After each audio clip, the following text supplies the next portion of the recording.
Chaque année, au début de la saison des grandes chasses, les guerriers kourous célèbrent le Basenko, cérémonie mystique et conforme au rite de la fertilité et du renouveau. Chaque chasseur fait un trou dans le sol avec sa lance et fouille dans le duvet laineux de la plante pour y pratiquer une cavité.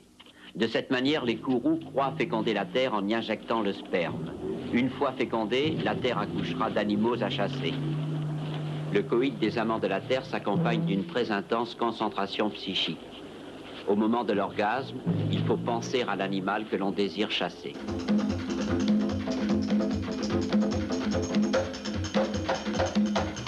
Après s'être excités par la danse, les guerriers enferment leur pénis dans Nyama Buru, une figure magique qui symbolise l'espèce animale à laquelle ils entendent redonner la sève de vie.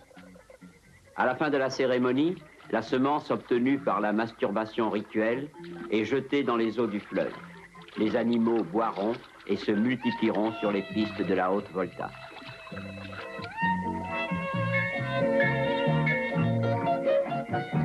Mais le jour où les migrations des animaux cesseront, malgré le rite du Nyama Buru, nous pouvons être sûrs que la cérémonie s'éteindra, comme s'éteindra le monde technologique.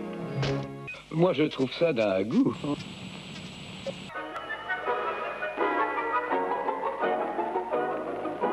Voilà, madame. Et avec ça? Ce sera tout.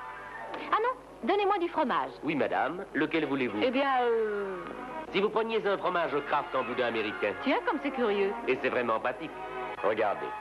Vous coupez une calotte d'un côté. Puis vous tordez l'autre extrémité comme ceci. Le fromage sort et vous en coupez une ou plusieurs rondelles. Après l'emploi, vous replacez la calotte sur le fromage. Il reste frais jusqu'au bout. Vous n'avez aucune perte.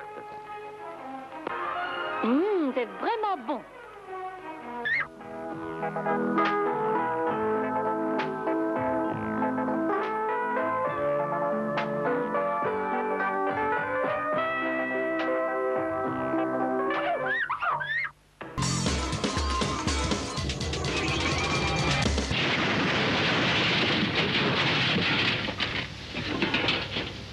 Bon, maintenant, on est à la fin.